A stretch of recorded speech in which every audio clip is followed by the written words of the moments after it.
প্ৰভু সমস্ত আই মাতৃ সমস্ত আমাৰ সোঁৱে বাৱে উপবিষ্ট হৈ থকা জ্ঞানজ্যেষ্ঠ বয়োজ্যেষ্ঠ আপোনাসৱ আমি আপোনাসৱৰ তুলনাত তেনেই নগণ্য। আমি আজি ইয়াত যি আলোচনা কৰিম সেয়া ভাগৱতে আমাক আলোচনাৰ নিমিত্তে পদে আগবঢ়াই দিব আৰু আলোচনা কৰিবলৈ যাবলৈ আমাৰ তেনেই সীমিত জ্ঞান বুদ্ধি অধ্যয়নৰ ফালৰ পৰাও আমাৰ তেনেই সীমিত জ্ঞান। যিখিনি আলোচনা কৰিম ভাগৱতে ক'ব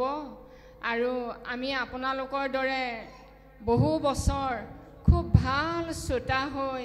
একান্ত মনে সাধু সংগত বহি বহি অকণমান আমি এই ভাগৱতৰ ৰস আস্বাদন কৰা আৰু অকণমান সময় পালে দুজনা গুৰুৱে দি যোৱা এই 4 পুথি আমি অকণমান অধ্যয়ন কৰোঁ নামমাত্ৰ। তাৰ পৰা আমি যিকণ সমল বুটলিছোঁ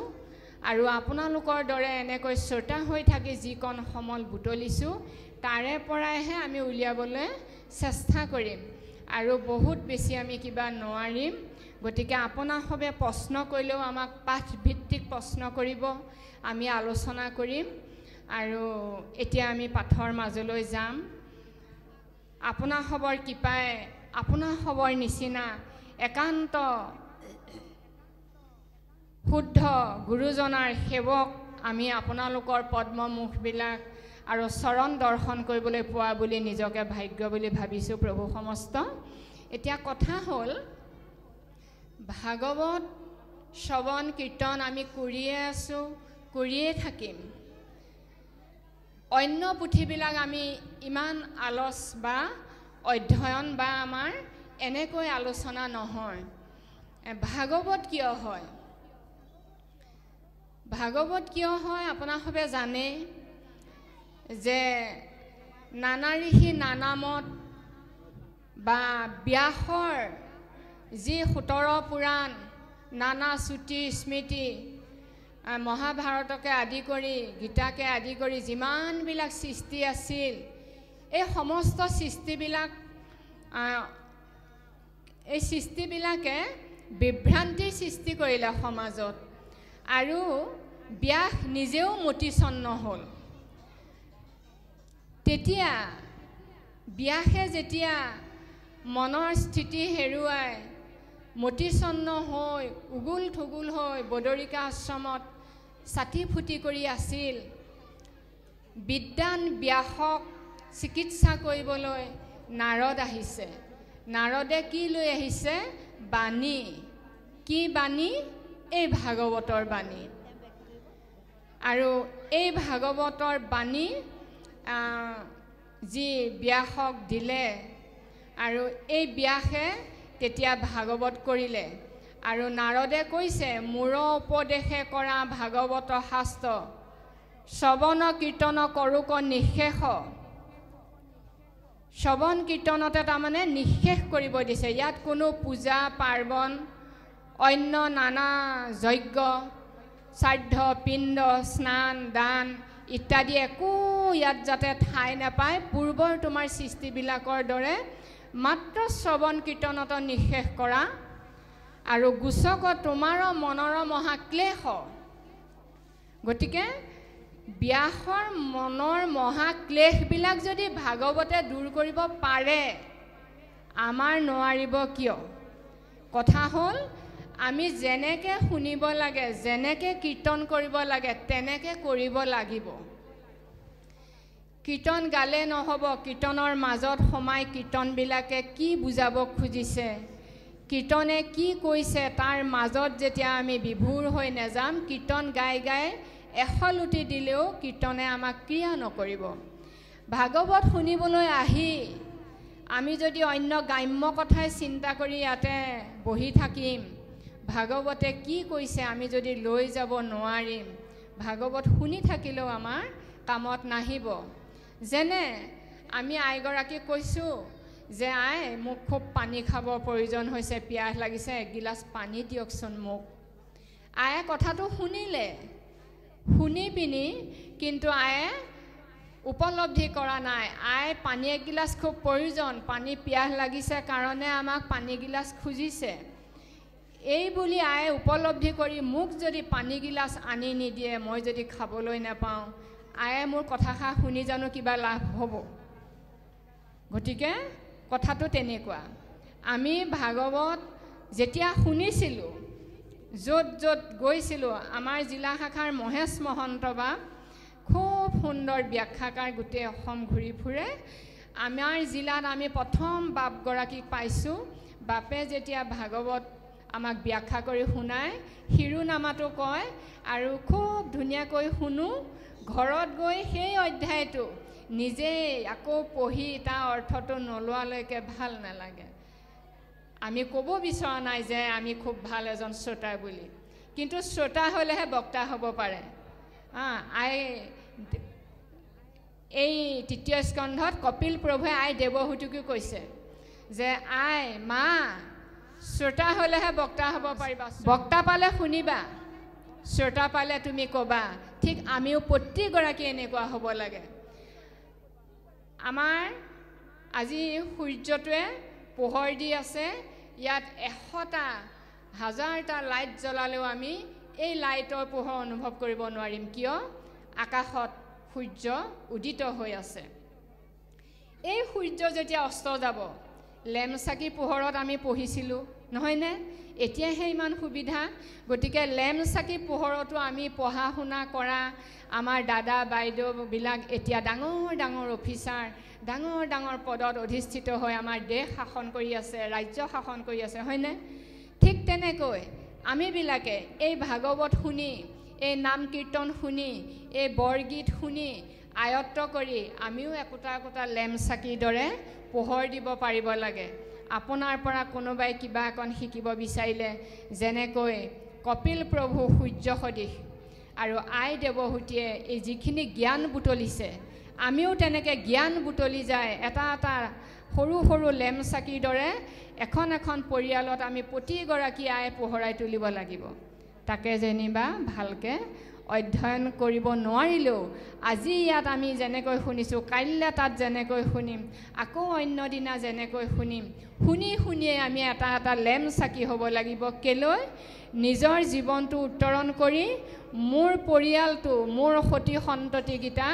আগুৱাই লৈ যাবলৈ মই লেম্প চাকি পোহৰৰ দৰে পোহৰৰ জ্যোতি বিলাব লাগিব ভা শব্দটো আখৰটোৱে কৈছে জ্যোতিক বুজাইছে ভা দীপ্ত সচ্চিদানন্দ গতিকে এই ভাগৱতৰ ভা শব্দ জ্যোতিৰে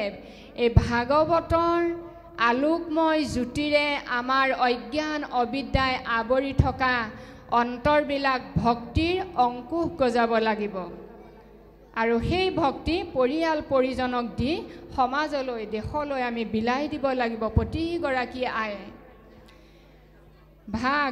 গতি ঐশ্য অলৌকিকী এই ভাগৱতত অলৌকিক গতি দিব পৰা শক্তি আছে যেনে সুত ব্যাধ পুতনা এইসকলে কৃষ্ণক কেনেকৈ বধ কৰিবলৈ আহিছিল শত্ৰু ভাৱনাই আহিও তেওঁলোকে এই লোক জগতবিলাক এৰি অলৌকিক অনন্ত ধামলৈ গতি কৰিছে ভাগৱতত এই সকলো কাহিনী উপবিষ্ট হৈ আছে পাতে পাতে এইবিলাক আলোচনা হৈছে অৰিষ্টতম সৰ্বশাস্ত্ৰ নাম সকলো শাস্ত্ৰৰ ওপৰত ভাগৱত যি ভাগৱতত ধনী দুখীয়া কথা নাই ৰজা মহাৰজা দুখী ভিক্ষী সাধু সন্ত মহন্ত এই সমস্তৰ লগত এই ব্ৰহ্ম প্ৰভু ভগৱন্তক যি কৰ্ণৰ অগোচৰ মনৰ অগোচৰ যিজন ব্ৰহ্মক আমি চুব নোৱাৰোঁ দেখিবলৈ নাপাওঁ বহুৱাই লৈ কথা পাতিব নোৱাৰোঁ তেনেকুৱা এজন ইমান দূৰ দূৰণিত থকা আমাৰ অগোচৰ এই ব্ৰহ্মক এই ভাগৱতে আমাৰ ভকতৰ লগত জিজ্ঞাসা কৰাইছে ভকতৰ লগত খেলিছে উমলিছে ভকতে বান্ধিছে ভকতে কাৰে মানে বিন্ধিছে আৰু ভকতৰ ঘৰত জন্ম পাইছে আৰু তেওঁ লোকৰ ঘৰত ডাঙৰ দীঘল হৈছে আমাৰ তেনেই ওচৰত চপাই লৈ আহিলে এইজন আমাৰ উপাস্য দেৱতা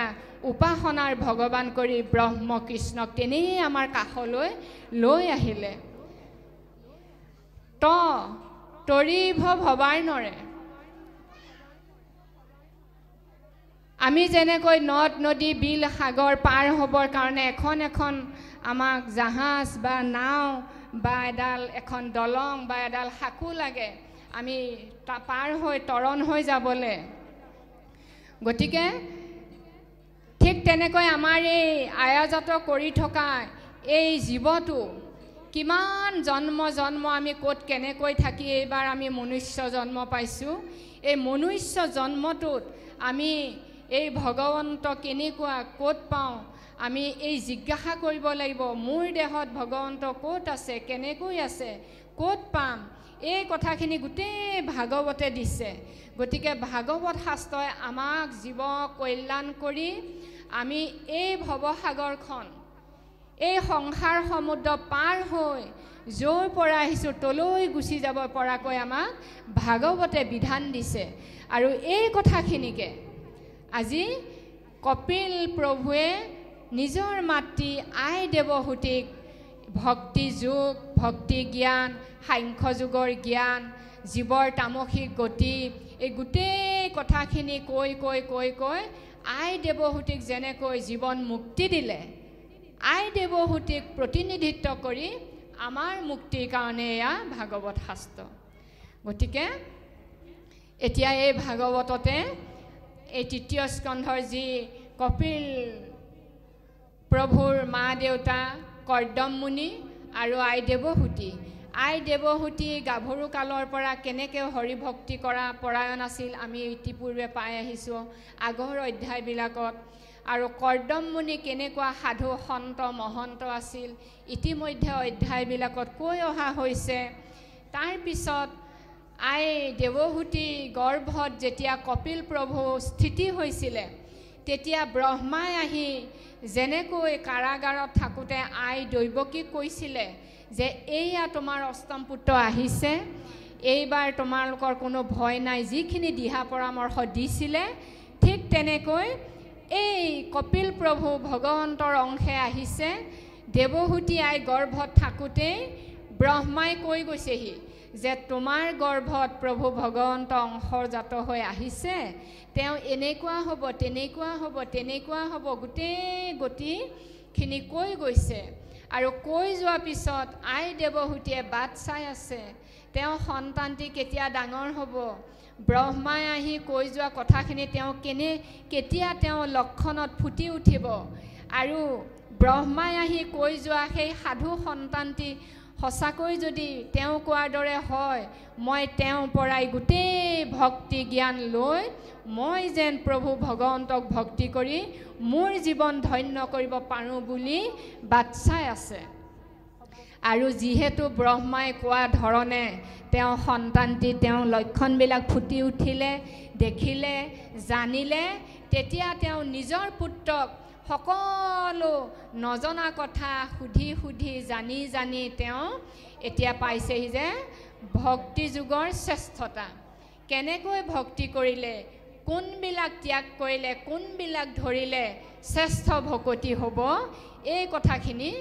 এতিয়া কৈছে কপিল প্ৰভুৱে নিজৰ মাতৃ দেৱহূতিক ইতিমধ্যে ইয়াৰ আগত থাকি আহিছে জীৱৰ তামসিক গতি জীৱৰ ৰজগুণী কেতিয়া হয় তামসিক গতি কেতিয়া হয় সৎগুণ কেতিয়া হয় কেনেকৈ হয় গোটেই কথাখিনি আই দেৱহূতিক কপিল প্ৰভুৱে ক'লে আপোনালোকে সকলো আয়ে জানে আমাৰ যি পঞ্চমীত খুওৱা অনুষ্ঠান পাতে তাত আমাৰ আইসকলে সেই অনুষ্ঠানটো কৰে আৰু সেই অনুষ্ঠান ভাগত আমাৰ প্ৰতিগৰাকী আয়ে তাত ভাগৱত পঢ়ে ব্যাখ্যা কৰে যে এটি সন্তান মাতৃ গৰ্ভলৈ কেনেকৈ আহে আৰু কিমান দিনত এটা বগৰীৰ গুটিৰ দৰে হৈ থাকে তাৰ পিছত কেনেকৈ লিংগ চিহ্ন নোম আদি হাত ভৰি বিস্তাৰিত হয় গোটেই কথাখিনি আপোনালোকে বুজাই জানিছে সেইখিনি আমি আলোচনা কৰা বিষয় নহয় সকলোৱে জানে যিহেতু আমাৰ আইসকলক এই শ্ৰীমন্ত শংকৰদেৱ সংঘই যিটো মৰ্যাদা দিছে যিখন আসন দিছে কোনো সমাজত পৃথিৱীত ক'তো এনেকুৱা এটা অনুষ্ঠান নাই বুলি আমি উপলব্ধি কৰোঁ। আজি আমি যিটো মৰ্যাদা যিখন আসন পাইছোঁ আমি বহুত ধন্য। গতিকে আপোনালোকে এই কথাখিনি আলোচনা কৰিছে নিশ্চয়, কিন্তু কথা হ'ল তাৰ মাজতে আমি প্ৰতিগৰাকী আই বাপ এদিন এটা সেই তেনেকৈয়ে আহিছিলোঁ মাৰ গৰ্ভলৈ, আমাৰ মাবিলাকৰ গৰ্ভত,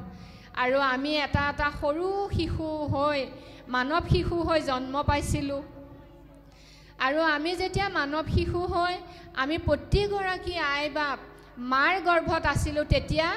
এই জীৱৰ তামসিক গতি ২য় অধ্যায়টো দুলৰী চন্দ্ৰ অধ্যায়টোত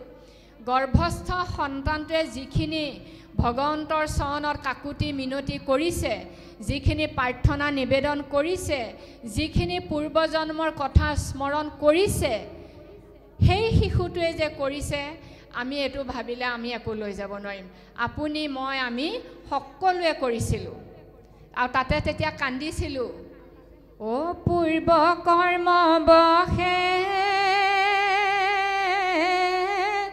হতেক জন্মৰ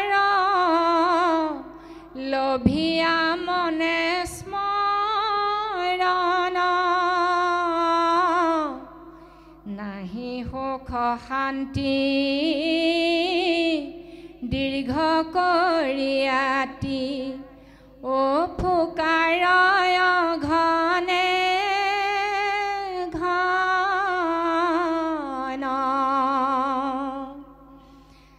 মাৰ গৰ্ভত থাকোঁতে সেই পদজোকাই আমি উপলব্ধি কৰিছিলোঁ, কান্দিছিলোঁ। পূৰ্বত ভাল কৰ্মবোৰ নকৰাৰ কাৰণে মই মাৰ গৰ্ভত গুৱে মুতে লেটি পেটি হৈ অকণমান জেগাত এডাল নাভিয়ে মেৰিয়াই কুৰিয়াই মোক এনেকৈ পেলাই ৰাখিছে। কিমান জন্ম এনেকৈ আয়োজিত কৰিছিলোঁ, কিয়নো পূৰ্বৰ জন্মবিলাকত ভাল চিন্তা ভাল কৰ্ম বিশেষত হৰি চৰণত শৰণ লৈ হৰি কীৰ্তন নকৰি হৰি নভজি মই এনেকৈ বিষ্ঠামূৰ্তত পৰি থাকিব লগা হৈছে বুলি আমি প্ৰতিগৰাকী মানৱ শিশু হৈ মাৰ গৰ্ভত থাকোঁতে কান্দিছিলোঁ। আজি কিন্তু নেকান্দো। কেলে নেকান্দো? সেই অধ্যায়তে আছে, ইটো গৰ্ভ বাসহন্তে বাহিৰাইবে নোখোজো হোৱাৰ জাতু অন্ধ কোপ পাই বাহিৰত গৈলে মোক তজু মায়াই কৰয় মোহন। মাৰ গৰ্ভত থাকোঁতে আমি গম পাইছিলোঁ যে বহি জগতত যেতিয়া ভূমিষ্ঠ হৈ ওলাই যাম, প্ৰভু ভগৱন্তই মায়াজাল পাতি থৈ দিছে। সেই মায়াজালত মোহিত হৈ সেই অন্ধকূপত পৰি যাম, তোমাক চাগে পাহৰি যাম বুলি আমি তাতে কান্দিছিলোঁ। তাৰ পিছত সঁচাকৈ সেই কন্দাতে থাকিলোঁ। ইয়াত আহি আজি নানান ধৰণৰ হাঁহি, কি হাঁহি! পুত্ৰ পাইছোঁ, নাতি পাইছোঁ, ল'ৰাৰ চাকৰি হৈছে, ধন হৈছে, জন হৈছে, গাড়ী কিনিছোঁ, নহয়নে? কিন্তু এদিনো কন্দা নাই। জীৱনটো ক্ষণিক জীৱন, অথিৰ ধনজন পুত্ৰ পৰিবাৰ হবহু অসাৰ, গুৰুজনে কৈছে বৰগীতৰ দ্বাৰাই শাস্ত্ৰৰ দ্বাৰাই, নহয়নে? গতিকে এইবিলাকৰ মাজত সুখ স্বাচ্ছন্দ্য আনন্দত থাকোঁতেই এদিন যে জীৱন ভাতিটো নোহোৱা হ'ব, সিদিনা কি লৈ যাম অনুভৱ এতিয়া কিন্তু হোৱা নাই। কিন্তু দায়িত্ব আৰু কৰ্তব্য পালন কৰাৰ মাজেৰে অনুভৱটো থাকিবলৈকে এই অধ্যায়বিলাকত খুব গভীৰ দৰ্শন এটা দিছে আমাক। এতিয়া আমি সেইটো পাম যে ভক্তি যুগৰ শ্ৰেষ্ঠতা আমি কেনেকৈ পাম, ভক্তি কেনেকৈ কৰিম, কেনেকৈ ভক্তি কৰিলে আমি শ্ৰেষ্ঠত্ব লাভ কৰিম। আৱে শুনা যেন গতি সকাম কৰ্মৰ গৃহাশ্ৰম ধৰ্মে স্থিতি হুয়া যিটো নৰ বেদৰ পুষ্পিত বাণী শুনি মনোহৰ মনত কৌতুকে দ্ৰব্য জোৰাৱে বিস্তৰ। এতিয়া আমি চব সকাম কৰ্মত আছোঁ। আমি একশৰণত আহিলোঁ হয়, কিন্তু সকাম বাদ দিব পৰা নাই। কোনবিলাক সকাম? কামনা, বাসনা, লোভ, আশাবিলাক আমাৰ সকাম। আমি নিষ্কামভাৱে সেৱা কৰিব লাগে গুৰুজনৰ দুখানী অভয় চৰণত। সকামটো আমি চাব দেই, অন্য দেৱ দেৱী সেৱা পূজা নকৰোঁ হয়, নেযাওঁ। ল'ৰাটো পৰীক্ষা আহিছে, ফলটো ভাল হ'বলৈকে দুজন ভকত আনি পাঠ অকণমান কৈছোঁ, এইটো জানো আমাৰ সকাম নহয়? গতিকে আমি ল'ৰা ছোৱালীৰ বাৰ্থডেবিলাক পাতি আছোঁ, এইটো জানো সকাম নহয়? মোৰ সন্তানটো ক'ত বা কিমান জন্ম পাইছে সেই জন্মদিনবোৰ কোনে পালন কৰিছিলে। গতিকে নিষ্কামভাৱে কোনো আমাৰ আশকতি নথকাকৈ আমি প্ৰভুৰ চৰণত আমি মাত্ৰ পুৱা গধূলিয়ে নহয় সকলো সময়ত বৰ্জৰ গোপীসকলে কি কৰা নাছিলে, ঘৰ মচিছিলে, সন্তান জন্ম দিছিলে, গাখীৰ খীৰাইছিলে, পথাৰ ঘৰ কৰিছিলে, তাৰ মাজেৰে মনটো ঈশ্বৰক দি থৈছে। আৰু ভগৱন্তয়ো গীতাত সেইটোৱে কৈছে, তোমালোকৰ 11টা ইন্দ্ৰিয়ৰ 10 ইন্দ্ৰিয় তোমালোকে কৰ্ম কৰাই, ইন্দ্ৰিয়বিলাকে বহিৰ্জগতৰ সকলো বিষয় বাসনা ভোগ কৰে আৰু মনটোৱে তাৰ আগে আগে আমাক লালসাবোৰ দেখুৱাই লৈ গৈ থাকে। কিন্তু সি কিমান আৰু লোভ লালসা দেখুৱাব, মনটোক আমি ধৰি বান্ধি অন্তৰ্মুখী কৰি ভগৱন্তত লগাই থ'ব পাৰিব লাগে। হাতে কৰ্ম কৰি আছোঁ, মুখেৰে ৰাম ৰাম হৰি কৃষ্ণ, আৰু এভাগ যদি কীৰ্তন গাই থাকোঁ, কীৰ্তনৰ অৰ্থটো যদি অনুভৱ কৰি যাওঁ, সন্তানটো কাইলৈ বাৰ্থডে, অহা বছৰটো ল'ৰা ছোৱালীটো কেনেকৈ জীৱন ভাল হয়, কেনেকৈ পৰীক্ষাবোৰ ভাল হয়, এই সকাম কৰ্মবিলাক আমি চিন্তা কৰি নিজেও ভকতি আমি প্ৰাপ্তিৰ পৰা আমি বঞ্চিত হৈ থাকোঁ। সেইকাৰণে আমাৰ এই কেক কাটি কাটি বাৰ্থডে পতা কিবা কৰা এইবিলাক আমি বৰ্জন কৰি সন্তানটোক লৈ সেইদিনা পুৱা আমি পাৰোঁ যদি,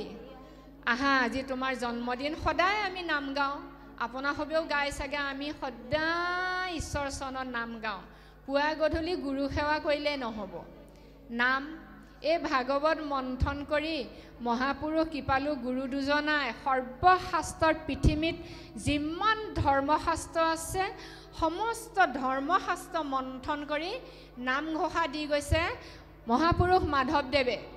দিহা ঘোষা, ঘোষণী ঘোষা, নামচন্দ, ঘোষাচন্দ, দুলৰী চন্দ, পদচন্দ,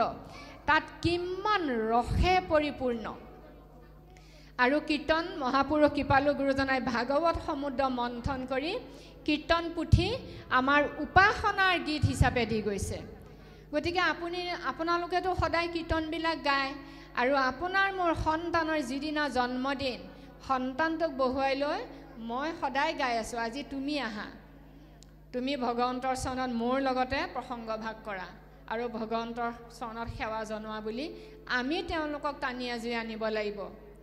আমি মাছ মাংস নেখাওঁ, কণী নেখাওঁ, কিন্তু বজাৰৰ পৰা কিনি অনা কণীটোতো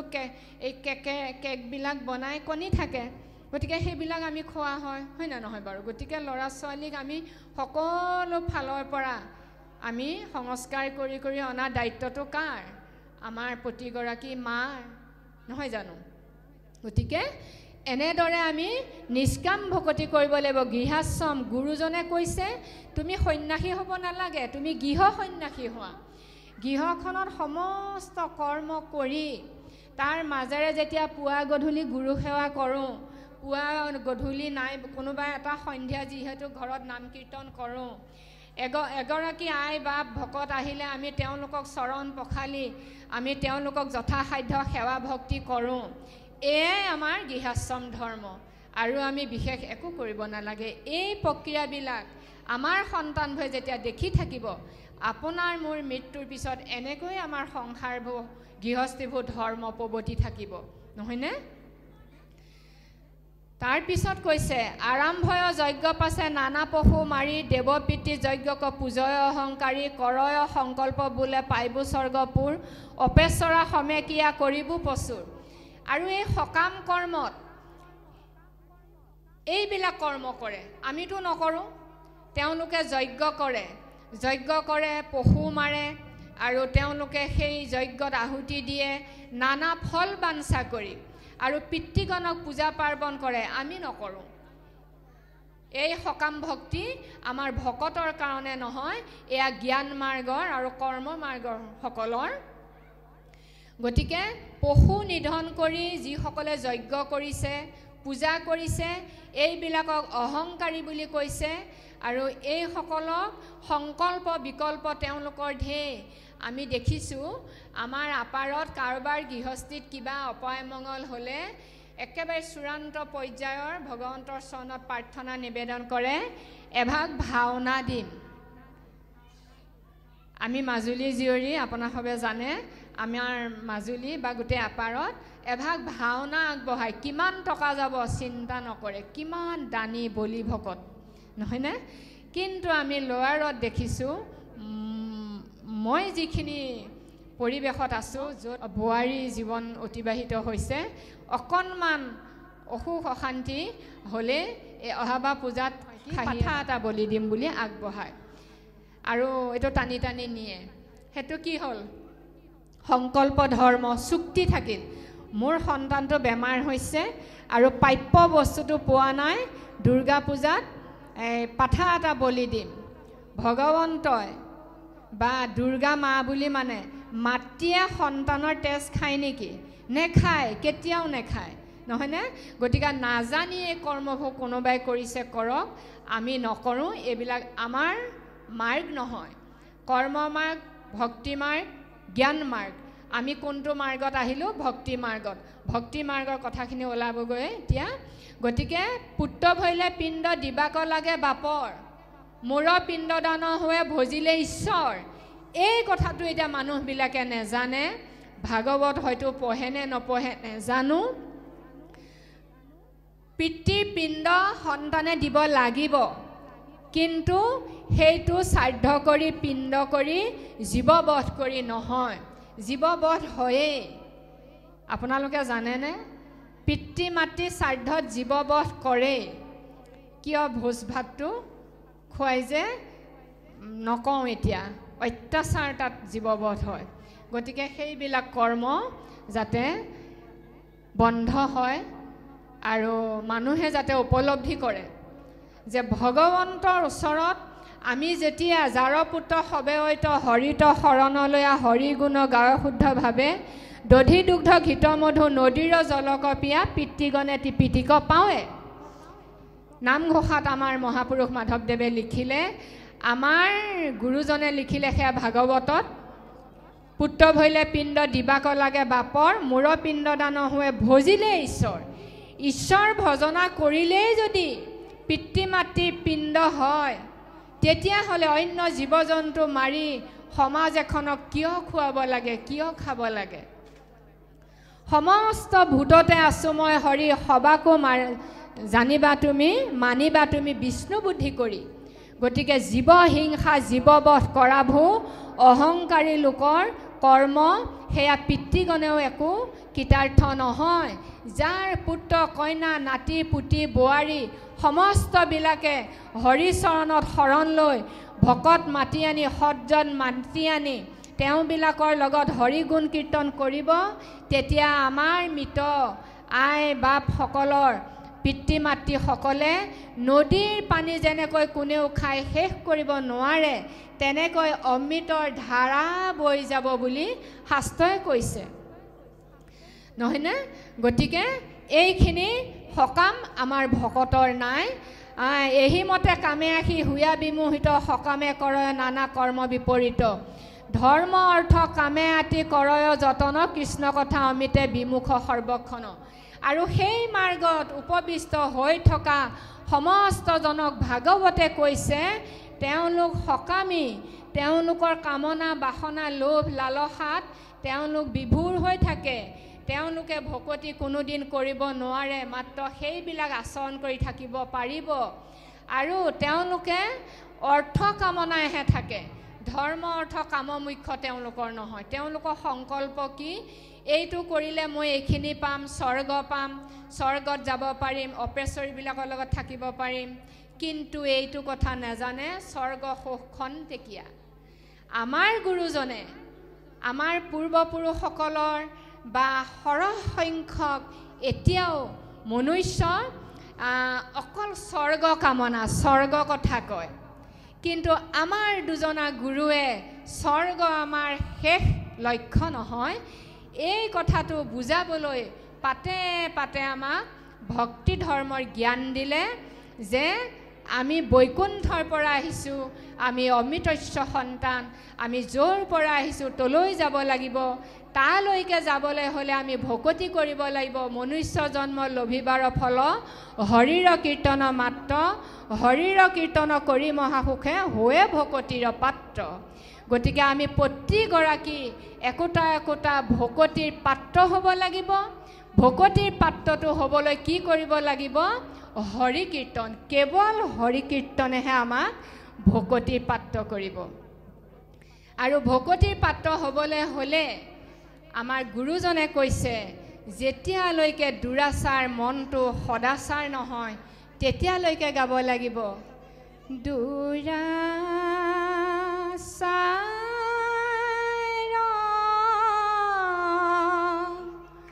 মন মোৰ ৰাম হৰি বোলা, ৰাম হৰি বোলা মন ৰাম হৰি বোলা। ইমান ধুনীয়া কীৰ্তন গুৰুজনে দিছে চাওক। তাৰ পিছৰ পদবিলাক কিমান সুন্দৰ। কৃষ্ণ কথা শ্ৰৱণত শুদ্ধ হৈব মন, সৰ্বদাই কৰিবেক কৃষ্ণৰ কীৰ্তন। সৰ্ব সময়ত আমি কৃষ্ণৰ কীৰ্তনবিলাক যেতিয়া গুণগুণাই থাকিম, গাই থাকিম, তেতিয়া আমাৰ মনটো শুদ্ধ হ'ব। মনটো পৰিষ্কাৰ কৰা চাবোনটো কোৱা অকল কৃষ্ণ কথা শ্ৰৱণ কীৰ্তন। আৰু এই কৃষ্ণ কথা শ্ৰৱণ কীৰ্তনে আমাৰ ভকতিৰ পাত্ৰ কৰিব। ভকতিৰ পাত্ৰ কৰিলে আমি ভগৱন্তক পাম। জন্ম জন্মান্তৰৰ পৰা অনা কৰ্ম জড়বিলাক, আমাৰ বন্ধনবিলাক কৃষ্ণ কথা শ্ৰৱণ কীৰ্তনে খুলি দিব। ভকতিত আমাৰ ৰতি প্ৰীতি আহিব। গতিকে আমি সকাম মাৰ্গত থাকিলে কৃষ্ণ কথা অমৃতৰ বিমুখ হৈ থাকিম সৰ্বক্ষণত। এতিয়া আমিবিলাক সৰ্বক্ষণত কৃষ্ণৰ সন্মুখ হৈ থাকোঁ। আজি আপোনালোকৰ ইয়াত পোৱা যি ভকতৰ সান্নিধ্য, আপোনালোকৰ এই পদ্মমুখবিলাক মোৰ চকু আগত বহুত দিনলৈ ভাহি থাকিব, ইমান আনন্দ লাগি থাকিব। গতিকে এই ভকতৰ সংগ সুখ ভকতেহে অনুভৱ কৰিব পাৰে। গুৰু সেৱা বিনে আন যতেক উপায়, দুৰ্জন মনক আন জিনন্তা নাই। গতিকে দুৰ্জন মনটোৱে এই গুৰু ভকতৰ সংগত পোৱা সংগ সুখখিনিকে লৈ লৈ আমি এই মনত তাৰমানে অনাবিল আনন্দ আৰু সুখ অনুভৱ কৰিব পৰাটো আমাৰ আচল চাবিকাঠি। সেইকাৰণে নামঘোষা শেষতো লিখিছে নহয়, হৰিৰ নামৰ কীৰ্তন সুখ, যিজনে নাজানে হৰি বিমুখ। হৰি গুণ কীৰ্তন গাওঁতে যি এটা আনন্দৰ সুখ অনুভৱ কৰিব পৰা যায়, সেইটো কিমান পাইছোঁ, কেনেকুৱা, আমি কোনেও কাকো ক'ব নোৱাৰোঁ। এইবিলাক হৈছে ভকতিৰ লক্ষণ। আৰু সেই অনুভৱবিলাকে আমি কৃষ্ণৰ বিমুখ নহয় সন্মুখ হৈ থাকোঁ, নহয়নে? সেইটোকে ক'লে, নিশ্চয় জানিবা মাতি মুহুৰ সন্মত, কৰ্ণ দিয়া বিধাতাৰে কৰিলে ক হত, অচ্যুতৰ কথা এৰি কু কথা শুনয়, যেহেন শুকৰে ৰংগে বিস্তাক ভুঞ্জয়। এতিয়া ডাঙৰ কথাটো হৈছে আমাৰ কাণখন। কাণখন আমাক বিধাতাই দি ভুল কৰিলে নেকি বুলি কপিল প্ৰভুৱে মাক আই দেৱহূতিক কৈছে। তাৰমানে আমি কৃষ্ণ কথা শুনি বেছি সময় ধৈৰ্যৰে বহি থাকিব নোৱাৰোঁ। অন্য গ্ৰাম্য কথা যদি কোনোবাই কৈছে, কেনেবাকৈ যদি কাণত পৰিছে, কাণখনে তাত ইমান আমেজ দিয়ে, কিন্তু হৰি কথাত সি বেছি সময় আনন্দ দিব নোখোজে। সেইকাৰণে কৈছে যে কাণখন দিয়ে আমাক হত কৰিলে নেকি। গতিকে অচ্যুতৰ কথা এৰি আমি কু কথা ক'ব বিচাৰোঁ। কু কথা ক'লে কি বুলি কৈছে, আমি শুকৰ লগত মিলি যাম, মানে গাহৰি। গাহৰিয়ে যেনেকৈ বিষ্ঠা মূত্ৰ খাই আমাৰ লেতেৰা জেগাবোৰ পৰিষ্কাৰ কৰে, ঠিক তেনেকৈ আমাক তাৰ লগত তুলনা কৰিলে কাৰোবাৰ দুখ গুণ গাই থাকিলে আমাৰ তেওঁ গাৰ যিবোৰ অপৰাধ পাপ কলুষ কালিমা আমালৈ গুচি আহে। সেইকাৰণে আমি সদায় পৰচৰ্চাৰ পৰা আমি আঁতৰি থাকিব চেষ্টা কৰিব লাগে। ইয়াৰ পিছৰখিনি আমাৰ কীৰ্তন কৰিব, আমি আগবাঢ়ি যাম। কৃষ্ণ।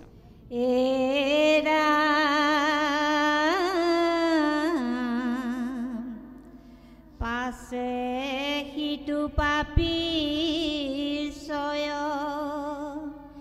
দেহা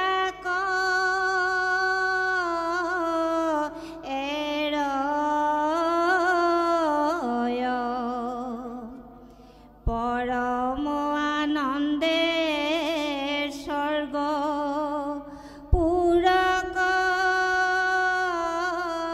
পায়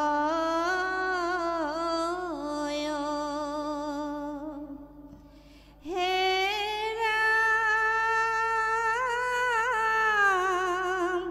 জগত কাটিয়া আছে যত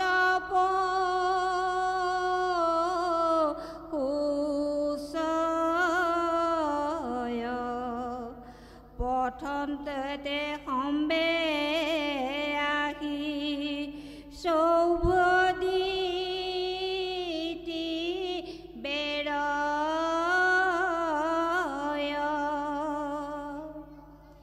কুহু হানে কুহু মাৰে ঘাৰ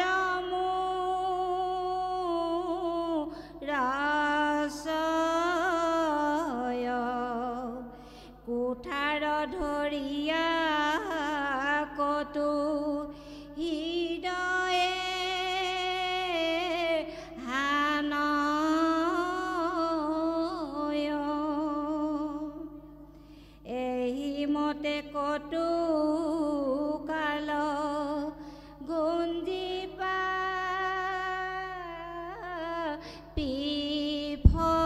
পিফল তেৱে যাই স্বৰ্গ পাৱে পাতকি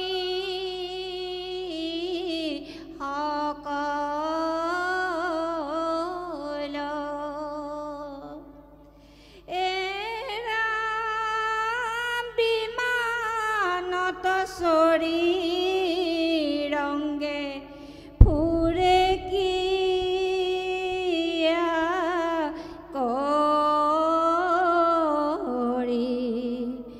নন্দন বনতে কিয়ে লৈলা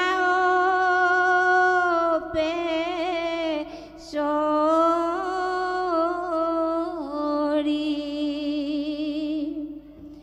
অৰ্ষধাও হুয়া তাৰ তৈতেনো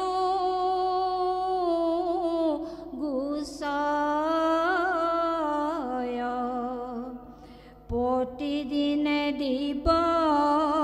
ভোগ্য অপাৰ ভুঞ্জ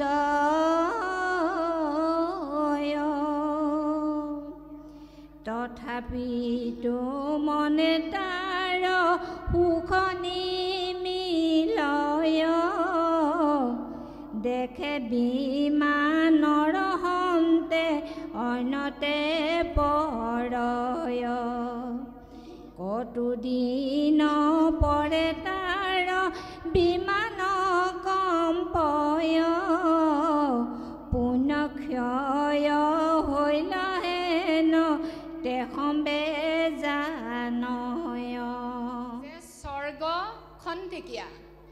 স্বৰ্গ সুখ ভকতে কামনা নকৰে আৰু এই জীৱ জন্তু বধ কৰি আৰু কামনাপূৰ্বক ভক্তি কৰি সংকল্প যিখিনি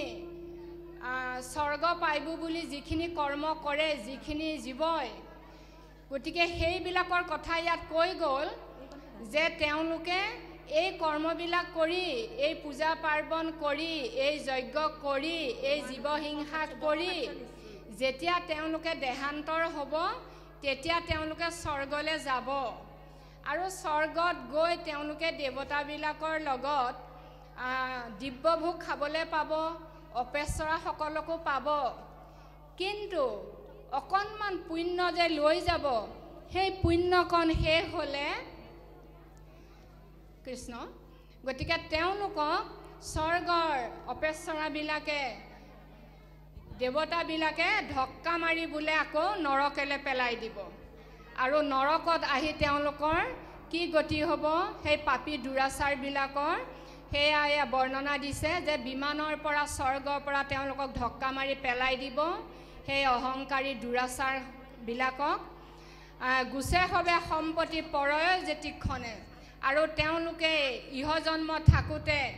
ধনৰ আশায় জনৰ আশায় বিভিন্ন ভোগৰ আশায় যিবিলাক কৰ্মকাণ্ড ক্ৰিয়া কৰিছিল সেইবিলাকৰ পৰাও বঞ্চিত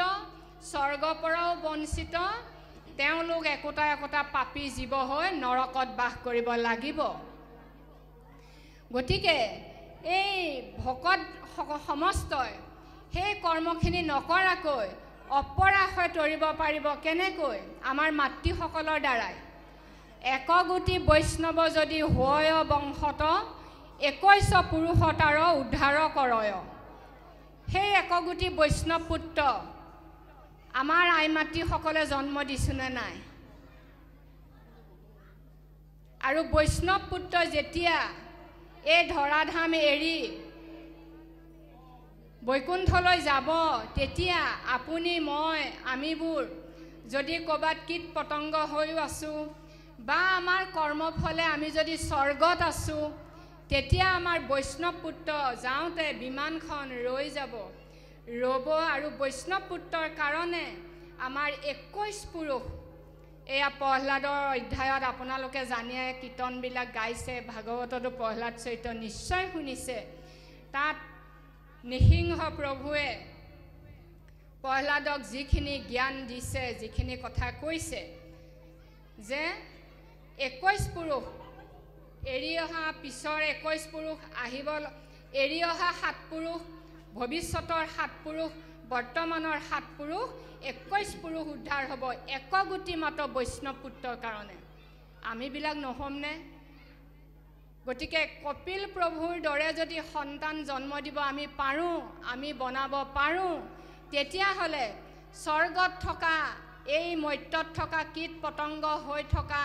সমস্ত আতা পিতা পূৰ্বপুৰুষসকলেতো ৰথত যাবই আমি যদি স্বৰ্গত থাকোঁ স্বৰ্গত ৰথখন ৰাখি আমাক যেতিয়া নিব ভাগৱতে কৈছে তৰিলো তৰিলো সুপুত্ৰ প্ৰসাদে দেখৰ স্বৰ্গবাসী হৃষ্ঠ পুষ্ঠ হুয়া বৈকুণ্ঠ চলয় হাসন্ত দন্ত প্ৰকাশী স্বৰ্গৰ মাজেৰে আমি যাব নোৱাৰিম দেৱতাবিলাকে আমাক ধম ধম কোবাই পেলাই দিব কিন্তু বৈকুণ্ঠৰ পৰা যিখন ৰথ আহিব যিদিনা আপোনাৰ মোৰ বৈষ্ণৱ পুত্ৰ যাব সেইদিনা কিন্তু স্বৰ্গবাসীয়ে আমাক চাই থাকিব লাগিব আৰু আপুনি আমি দাঁত নিকটাই হাঁহি হাঁহি সিহঁতক দেখুৱাই কম তৰিলো তৰিলো সুপুত্ৰ প্ৰসাদে এয়া আমাৰ মৰ্ত্যৰ পৰা সুপুত্ৰ আহিছে আমাৰ পৰিয়াল পৰিজনৰ পৰা এওঁৰ লগত আমি এতিয়া বৈকুণ্ঠলৈ যাম বাই বাই গতিকে ইমানলৈকে আমি যাব পাৰিব লাগিব নহয় প্ৰতিগৰাকী আই হাতৰ মুঠিত কিন্তু ধৰ্ম এক ধৰ্মগুৰু হয় 10 পুৰোহিত সম এক পিতা হয় 100 ধৰ্মগুৰু সম 1000 পিতাতকৈ বেছি মাতাৰ গৌৰৱ মাতৃমুখে জ্ঞান পায় সকলো মানৱ যিমান ঋষি মুনি অভিজ্ঞ পুৰুষ বুদ্ধিজীৱী সাহিত্যিক সংস্কৃতিবান যিমান পুৰুষ আহিছে আপোনাৰ আমাৰ দৰে এগৰাকী মাতৃজনীপ্ৰাপ্ত হয়নে আজি কয়াধুৱে দৈত্য স্বামীৰ লগত ভক্ত প্ৰহ্লাদ কেনেকৈ জন্ম দিলে আমি যদি জিজ্ঞাসা কৰিছোঁ নে নাই যিদিনা হিৰণ্যকশিপুৰে আই কয়াধুক বিয়া কৰাই আনিছিল সেইদিনাই কৃষ্ণ নাম ল'বলৈ হাক দিছে আৰু লগত লৈ অহা নাগবংশৰ কইনা আছিল কৃষ্ণ মূৰ্তি এটা আনিছিল আৰু কৃষ্ণ মূৰ্তিটো তেওঁক দলিয়াই দিবলৈ কৈছে আৰু কৃষ্ণ মূৰ্তিটো তেওঁ স্বামী পতিব্ৰতা নাৰী যিহেতু স্বামীৰ বাক্য পালন কৰি কৃষ্ণ মূৰ্তিটো অঁতৰাই থলে হয় কিন্তু হৃদয়ত কৃষ্ণ মূৰ্তিটো লৈ ল'লে আৰু হিৰণ্যকশিপুৰে যেতিয়া তেওঁ বৰ মাগিবলৈ ব্ৰহ্মাক প্ৰাৰ্থনা কৰিবলৈ যেতিয়া তেওঁ যাব ওলাইছে তেতিয়া তেওঁ পত্নীক কৈছেগৈ আৰু পত্নীয়ে এনেকুৱা এটা সুৰুঙা বিচাৰি আছে যে স্বামী তুমি মোক সুধিছা যে মই বহু দিনৰ কাৰণে মই ব্ৰহ্মাক সাধনা কৰিবলৈ মই বৰ প্ৰাপ্তি হ'বলৈ যাব ওলাইছোঁ তুমি ভালকৈ থাকিবা মই থাকিম কিন্তু মই এটা বস্তু তোমাৰ পৰা বিচাৰোঁ বোলে কি বিচৰা মোক এটি সন্তান লাগে মোক এটি সন্তানৰ মাতৃ হ'বলৈ তুমি সেইকণ সুবিধা দি যোৱা তেতিয়া হিৰণ্যকশিপুৰে ক'লে বাৰু হ'ব হিৰণ্যকশিপুৰে তেওঁ ঘোঁৰা লৈ তেওঁ জংঘলত গৈ হৰিণ চিকাৰ কৰিবলৈ গৈছে হৰিণ চিকাৰ কৰি আনি তেওঁ ধুনীয়াকৈ ভোজ ভাত খাই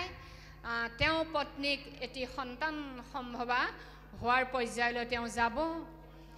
আৰু তেওঁ হৰিণ চিকাৰ কৰিবলৈ গৈ তেওঁ যেনেকৈ গ'ল তেনেকৈ আকৌ হৰিণ নোহোৱাকৈ ঘূৰি আহিলে তেতিয়া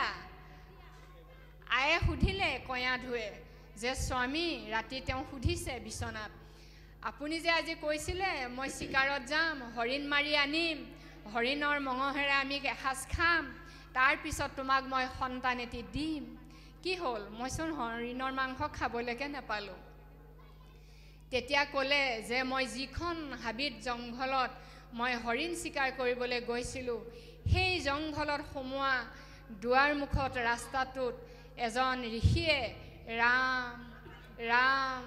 ৰাম নাম জপ কৰি আছে মই সেই নামটো শুনি সহ্য নহ'ল বুইছা মই ঘূৰি আহিলোঁ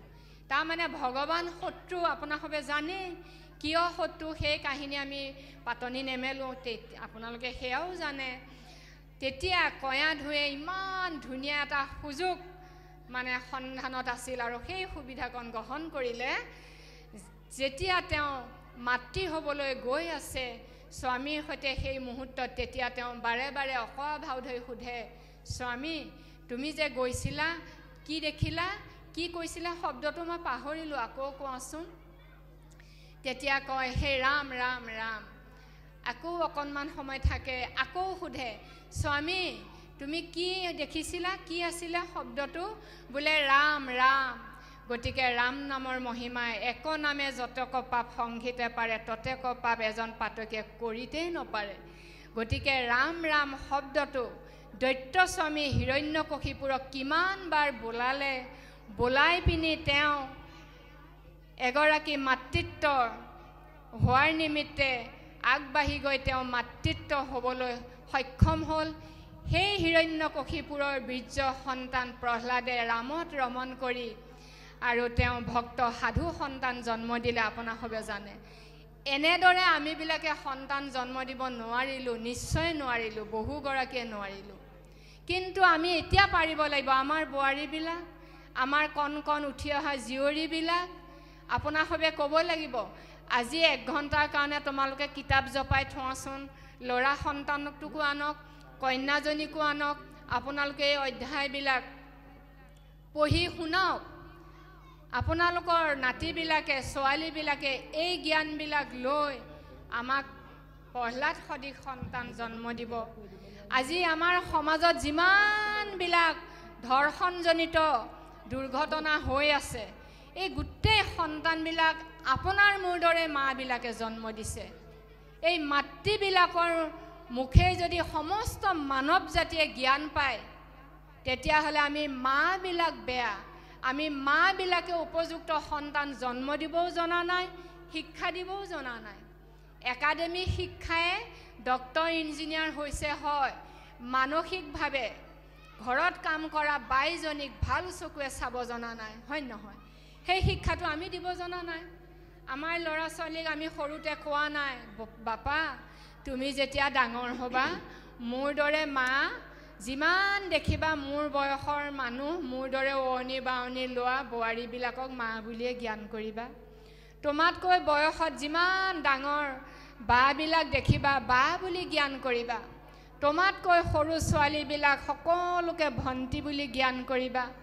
তাৰ মাজত কৰবাত কিন্তু এজনী পাবা সেইজনী তোমাক ভগৱন্তই মিলাই দিব তেওঁ তোমাৰ পত্নী হ'ব আৰু সেইগৰাকী পত্নীৰ লগত তুমি ঘৰ সংসাৰ পাতি তোমাৰ মানে কামনা বাসনা সমস্তখিনি আমাক ভগৱানে যিহেতু দিছে গৃহাশ্ৰম কৰিবলৈ সকলোখিনি আমাৰ সুযোগ সুবিধা কালে কৰ্মে মিলাবক বিষয় গতিকে এটা সময়ত বিষয় আমাক লাগিব কিন্তু সকলো সময়ত আমি কৰবাত এজনী ভাল ছোৱালী দেখিলে ভাল বোৱাৰী দেখিলে আপোনাৰ মোৰ দৰে আইবিলাকে জন্ম দিয়া ল'ৰাবিলাক এতিয়া ধৈৰ্যবান হেৰাই যায় ৰেপ কৰি মাৰি পেলায় আমাৰ মাবিলাকৰ কাৰণে আমি হাজাৰ বা কম আমি তেওঁলোকক ভাল শিক্ষা দিব পৰা নাই আমাৰ আই বাপবিলাকৰ গৃহতো বহুত গৃহত আমি গৈ পাইছোঁ মা দেউতাহঁতে আমাৰ লগত কথা কৈ থাকে ল'ৰা ছোৱালীবোৰ আমাৰ মুখৰ আগে কেইবাৰ অহা যোৱা কৰে মাতে সানি দিয়ে আৰু এনেকুৱা গৃহস্থিত গৈ পাইছোঁ ক'বলৈ লাজো লাগে দুখো লাগে এয়া দুলুৱাই গুৱাহাটীৰ পৰা আহিছে 10 বাৰমান কোৱাৰ পিছতো এনেকৈও নাচাই মাত এষাও নিদিয়া গৃহস্থীও আমি পাইছোঁ সন্তানটোৰ কিন্তু ভুল নাই এয়া নমিতাই মাত এষাৰ দিয়া হঠাৎ কৈছে এগৰাকী ভকত একশৰণীয়া ভকত বুলিলে আই আৰু বাপ কিন্তু পাৰ্থক্য নহয় ধন্য ধন্য চাণ্ডালনী মতি অতি উত্তম নেদেখিলোঁ পৰম ভকততো ৰসম গতিকে চাণ্ডালনী যদি ভকত হ'ব পাৰে আপুনি মই কি আই হৈ থাকিব পাৰোঁ নেকি ভকতৰ পুলিংগ স্ত্ৰীলিংগ নাই ভকত আয়ো বাপু গতিকে আই আৰু বাপৰ আমি প্ৰকৃতি সমস্ত আৰু সমস্তই পুৰুষ এইবিলাকো আপোনাৰ সবই জানে গতিকে এগৰাকী একশৰণীয়া বৈষ্ণৱ সাধু যদি গৃহলৈ আহে কিমান পুণ্য কত জন্মৰ পুণ্যৰ ফলত আমি তেওঁ পদৰ ধূলা পাওঁ এই কথাবিলাক আমি আমাৰ শিশুবিলাকক নিৰলে খাওঁতে বহোঁতে টোপনি মাৰোঁতে চাহকাপ খাওঁতে অন্নগীতা ডাইনিং টেবুলত বহি একেলগে খাওঁতে আলোচ কৰিব লাগিব এই কলিযুগত এগৰাকী যদি একশৰণীয়া বৈষ্ণৱ সাধু আপোনাৰ গৃহত আহিছে এটা এটা খোজত এখন এখন যজ্ঞ সমাপন হয় আৰু যজ্ঞবিলাক তাহানি দিনত যেতিয়া যজ্ঞ আছিলে যজ্ঞও সকলো মানুহে কৰিব পৰা নাছিল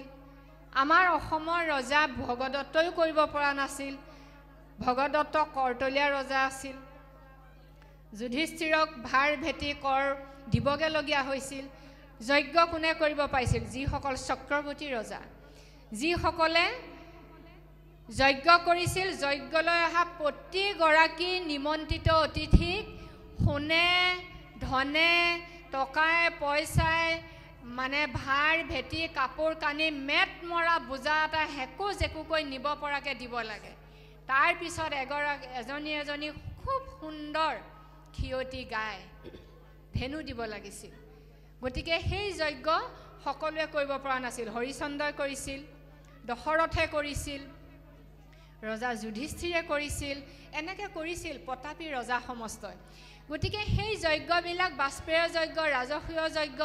অশ্বমেধ যজ্ঞ সেই যজ্ঞবিলাক ইমান ডাঙৰ ডাঙৰ আছিল ইমান ব্যয়বহুল আৰু যজ্ঞৰ ফল খুব মানে অমিত সদৃশ আছিল কিন্তু কলিযুগত নাম যজ্ঞ এজন এজন ভকতে এখন এখন তীৰ্থ বুলি কৈছে ভকত তীৰ্থ গতিকে এজন ভকত সাধু আপোনাৰ মোৰ গৃহত আহিলে আমি সৰুৰ পৰাই আমাৰ ল'ৰা ছোৱালীবিলাকক আহাচোন ভকত আহিছে সিহঁতে প্ৰশ্ন কৰিব মা ভকত আহিলে কেলে সেৱা কৰিব লাগে এই কাৰণে সেৱা কৰিব লাগে বুলি আমি সেই জ্ঞানটো দিব পৰাকৈ আমি ক'ত উপাৰ্জন কৰিম আজিৰ দৰে আপোনালোকৰ নিচিনা সাধু সজ্জনৰ মাজত যে ভকতৰ সংজ্ঞা ভকতৰ পুণ্য ভকতৰ দৰ্শনে পৰশনে কিমান অমংগল সুমংগল হয় এই কথাবিলাক আমাৰ ল'ৰা ছোৱালীবিলাকক আমি সৰুৰ পৰা যেতিয়া শিকাই যাম বুজাই যাম ডাঙৰ হ'লে এয়া অমুকাই আহিছে মাত এষাৰ দিয়াচোন সেয়া তমুক বাপ আহিছে আহাচোন সেৱা এটা ল'বা আমি ক'বলৈ প্ৰয়োজন নাই ভকত আহিলে তেওঁলোকে গামোচা এখন আনি তেওঁলোকে এটা সেৱা নিশ্চয় ল'ব গতিকে এজন এজন ভকত আহিলে এটা এটা খোজত এখন এখন বোলে যজ্ঞ সমাপন হয় ভাগৱতত আছে গীতাত আছে গতিকে ভকত তীৰ্থ জংগম তীৰ্থ য'ত আমি তীৰ্থবিলাক মানে স্থায়ী তীৰ্থবিলাক স্থাৱৰ তীৰ্থবিলাক পাতি থৈছে তাত হাজাৰ হাজাৰ মানুহ যায় সেই স্থাৱৰ তীৰ্থবিলাক দূষিত কৰে তেওঁলোকৰ পদৰ ধূলাই তেওঁলোকৰ স্নানে গংগাও অপবিত্ৰ হয় কিন্তু যেতিয়া তালৈকে এজন ভকত যাব ভকত দৰ্শনে গংগাও পবিত্ৰ হয় গতিকে এই ভকতৰ মূল্য আমি আমাৰ উঠি অহা প্ৰজন্মক বুজাই নিদিলে কোনে বুজাব মাবিলাকে বহু বছৰ আগত পঢ়িছিলোঁ দ্বিতীয় অদিতিৰ যি কাহিনী খুব ধুনীয়াকৈ আছে তাৰ পৰা আমাক কি দিছে তাৰ দৰ্শনটো আমি ল'ব লাগে কশ্যপ মুনিৰ দুগৰাকী পত্নী দিতি আৰু অদিতি অদিতিৰ সন্তানবিলাক ইমান সৎজন দেৱতা হ'ল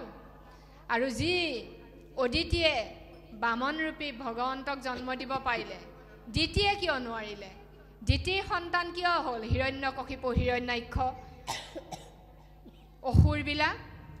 তেওঁ চিন্তা ভাৱনা কৰ্ম বেয়া হিংসাপৰায়ণ জ্বলন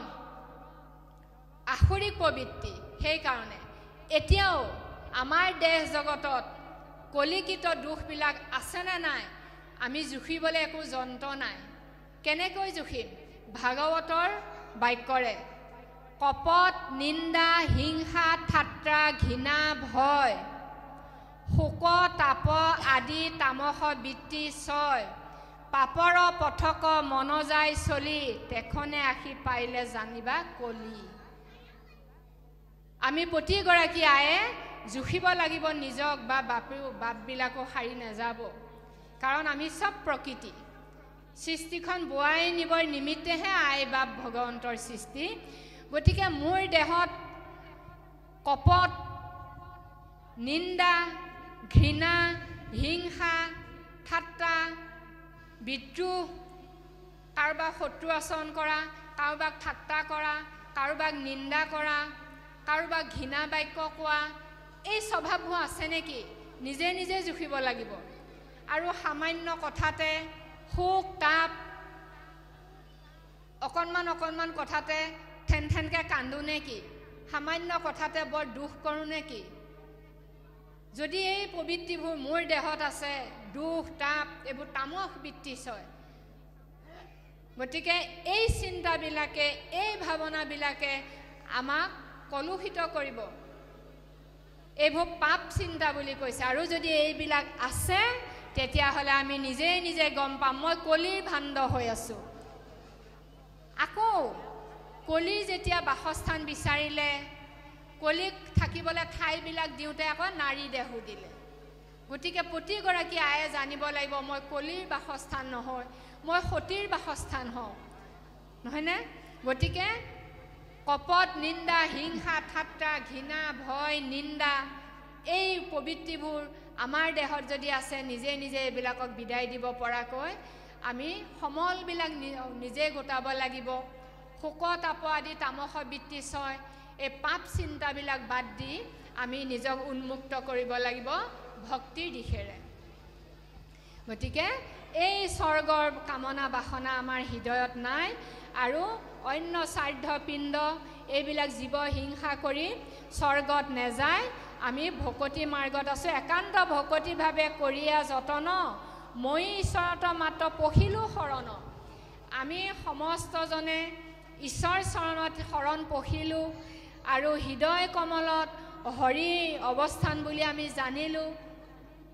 যাৰ ইচ্ছা মুখ্য পাবে নলাগে দূৰৈক যাবে আশা হৰি সবাৰো হিয়াত কীৰ্তনে কৈছে গতিকে ভাগৱতেও কৈছে যে ঈশ্বৰক যেতিয়া আমি শৰণ পঢ়িলোঁ তেতিয়াহ'লে হৃদয় পদ্মত হৰি থকাটো আমি জানিলোঁ সমস্ত ভূততে মই হৃদয় পদ্মত গতিকে যত দেখা ভূতৰ পানী সবে বিষ্ণু হেন মানি হিংসাৰে কৰা উপকাৰ শ্ৰৱণ কীৰ্তন কৰা বিষ্ণুক মনত ধৰা নিস্তাৰিবা তৰিবা সংসাৰ আমি এই সংসাৰ মানে দেহ জগতে আমাৰ সংসাৰ আত্মাই আমাৰ ঈশ্বৰ গতিকে ঈশ্বৰক লগ পাবলৈ হ'লে আমি সমস্ত ভূতত বিষ্ণু বুদ্ধি কৰিব লাগিব শ্ৰৱণ কীৰ্তন কৰিব লাগিব তেতিয়া আমি কি হ'ব নিৰ্বাহ কৰিয়া মাটিত থাকুক সতত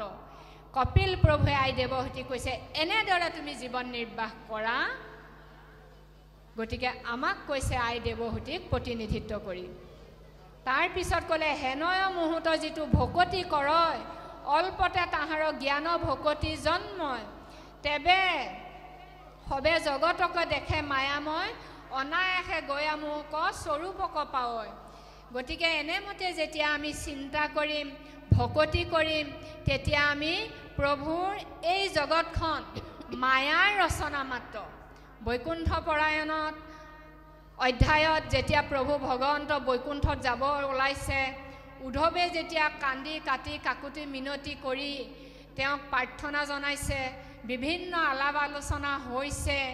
তেতিয়া প্ৰভু ভগৱন্তই কৈছে তুমি আচৰিবা ভাগৱত ধৰ্মচয় জ্ঞাননিষ্ঠ হোৱা এৰিবা বিষয়ক। মায়াৰ ৰচনা এইটো জগতকে জানি পাইবা আশী পাছে আশী মুখ তুমি। এই যে উদ্ধৱক কৈ গৈছে যে গোটেই জগতখন মায়াৰ ৰচনা মোৰ, তুমি এই কথাটো জানিবা। সেইকাৰণে তুমি মায়াৰ পৰা পৰিত্ৰাণ পাবলৈ হ'লে মই যি ভাগৱতত কৈছোঁ এই ভাগৱতৰ কথাবিলাক এই ভাগৱতৰ যি মোৰ কীৰ্তন গুণ যশ দিব্য জন্মৰ লীলা কথন আছে এইবিলাক তুমি শ্ৰৱণ কীৰ্তন কৰি আচৰণ কৰি থাকিবা। তেতিয়া তুমি মোৰ এই মায়া ৰচনা জগতখনৰ পৰা তুমি পৰিত্ৰাণ পাবা আৰু তুমি তেতিয়া বিষয়ৰ পৰা ঊৰ্ধত থাকি তুমি মোক চিন্তা কৰিব পাৰিবা। এনেমতে থাকিলে অন্তকালত তুমি গৈ মোকেই পাবা। আৰু ভাগৱতেও ক'লে এনেদৰে তুমি থাকিলে অনায়াসে গয়া মোক স্বৰূপক পাবা। আমি যেতিয়া এই দেহ এৰি যাম তেতিয়া আমি ভগৱন্তক সাক্ষাতে লগ পাম। এয়া কপিল প্ৰভুৱে আই দেৱহূতিক ক'লে ইয়াৰ কিমতে ভকতি কৰিব তোমাত হৰি হৰি হৰি হৰিয়ে